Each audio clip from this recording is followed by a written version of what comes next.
You talked about at the beginning, I think right before we even started recording, you're really passionate, right, about taking a lot of the traditional, support tickets and things that come in and automating them. Mhm. Obviously, doing it in a way where the customers, the clients, they feel like they're being very well handled and taken care of.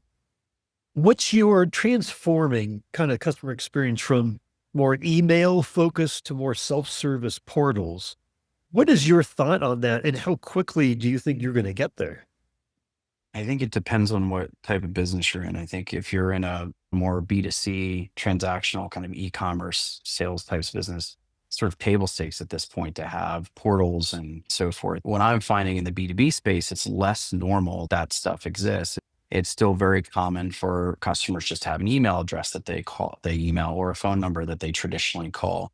But what we've done through our discovery over the last 6 months or year is realize it's very difficult to enable self-service and automation by having an email address that creates a case. It also is very difficult to know anything about the customer. So what we did a study and found that 5 minutes on average within one market we were spending trying to figure out who someone was when they contacted us. So we are going on this journey where one, we're trying to convince and create evangelists internally with all the people who are used to customers being able to just email us to say, hey, this is not good for them. This makes it harder for us to support them and makes their experience more difficult, meaning it's a higher effort experience. So it's been this multi-quarter experience where we're working on that internally.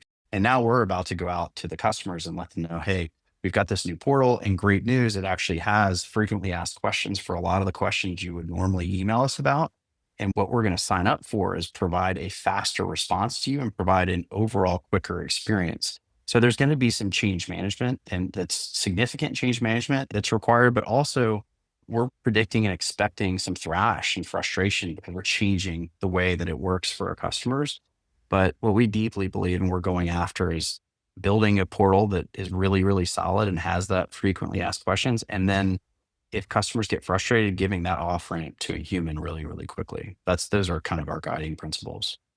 Yep.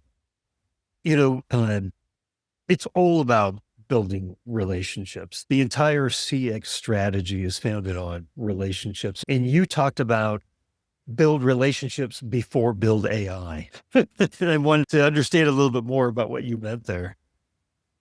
Yeah, I think one of the things I realized is building the internal bridges where we talked about a little bit earlier in the conversation, where we're not just a break fix shop, but we're actually strategic partners for product, for dev.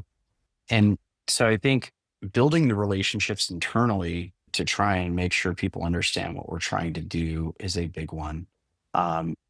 As I mentioned earlier, doing monthly updates. I'm about to do one for September later today or tomorrow where we share here are our wins, here are our challenges, here are the things that broke, right? And here's where we're trying to get better.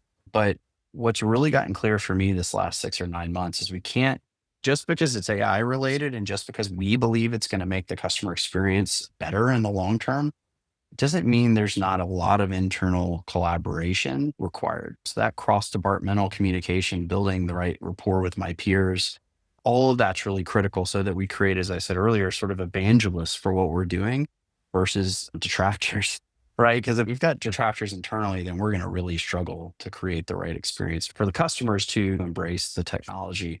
But yeah, I think that's really been a big one for me this year, just building the right relationships cross functionally. And as we said earlier as well, being viewed as a leader in this space and someone that really, organization that really wants to figure out how to use this to create better experiences and lower effort for sure. One of the main things that I heard out of that was you can't stop being an internal salesperson. You got to Right. constantly be working with the other departments and letting them know, just like we do overall with our customers, it's all about how we help you, right? Right. We're going to help you solve challenges that you have a difficulty solving on your own, right? And you're doing that with your internal customers. Right. Is that a good takeaway? Yeah, absolutely. Absolutely.